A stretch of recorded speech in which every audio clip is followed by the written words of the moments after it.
হঠাৎ এমন কিতা হয়ে গেছিল যে আর্জেন্টলি আমরা রিয়াংশে হসপিটালে অ্যাডমিট করতে লাগছে। তো দেখার লিগা পুরা ব্লগটা কন্টিনিউ দেখতে থাকো। ঘটনাটা শুরু হয় সরস্বতী পূজার নেক্সট দিন রাত্রর থেকে। হঠাৎ 27 তারিখে রাত্রিবেলা খাইয়া টাইয়া সুন্দর ঘুম পাড়াইছি। তারপর আধা রাত্রে হঠাৎ ঘুমের মধ্যে উঠতেই হে খুব বেশি বমি করছে।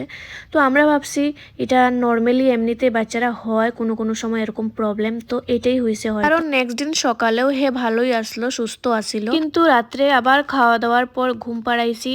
রাত্রে 3টা বাজে তখন উঠে একবার পুরা গভীর ঘুমের থেকে উঠে আবারও বমি করছে। আবার ঘুম পাড়ানোর পরে 5টার সময় উঠে একবার বমি করছে। তো আমরা এটা ভাবছি এটা নর্মাল জিনিস না। আর দেরি না করে নেক্সট দিন সকালে আমরা তারে হসপিটালে অ্যাডমিট করাই। মেডিসিন খাওয়ানো যেতে আসলো না, মেডিসিন খাওয়ার পরেও হে বমিটাই করতে আসলো। মানে মেইন কথা হইলো তার মুখে কোনো কিছু যাইতে পারতে আসলো না, হে খালি উল্টি করতে আসছিল। তো আমরা তো খুব বেশি ডরাই গেছি। ওইটা লেগে পট করে তারে হসপিটালে অ্যাডমিট করাই দিছি।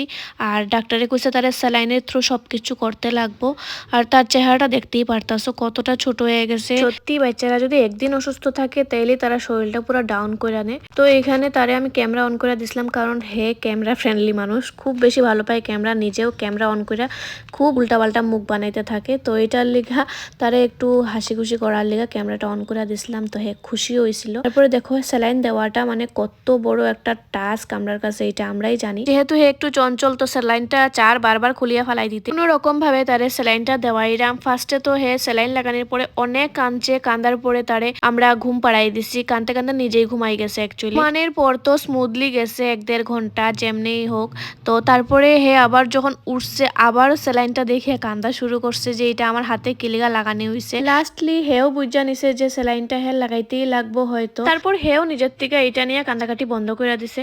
সত্যি বাচ্চা যদি অসুস্থ হয় মা বাবার কতটুক টেনশন হয় এটা খালি একমাত্র মা বাবাই বুঝতে পারবো। তো সবাইরে আমি একটা কথাই কমু যে মা বাবা যদি বাচ্চার ভালো দিকটা দেখিয়া যদি তোমরা কিছু করতে না করে বা কিছু খাওয়াইতে না করে, তো এই জিনিসটারে তোমরা রেসপেক্ট করিও আর এই জিনিসটা করিও না। কারণ একটা মা বাবার লগে লগে বাচ্চারও অনেক বেশি কষ্ট হয়। হসপিটালে দেখতেই পারতেছো একটা ছোট ভুলের কারণেই কিন্তু রিয়াজ আজকে হসপিটালে অ্যাডমিট হয়েছে।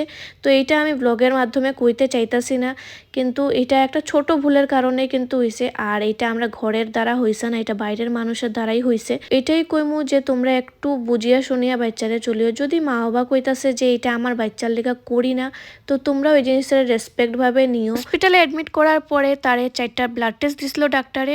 আর দেওয়ার পরে কইছিল কি যদি এটার মধ্যে কোনোটায় যদি একটুকু ইনফেকশন পাওয়া যায় তে আমরা 3-4 দিনের লেগে হসপিটাল থাকতে লাগতে পারে। তো আমরা তো খুবই ডরাই গেছিলাম, হসপিটালে থাকাটা কতটুক মানে টাফ জিনিস এটা আমরা সবাই জানি। লাকিলি আমরা এরকম কিছু হয়েছে না। ব্লাড টেস্ট 4টা আয়া পড়ছে রিপোর্ট। আর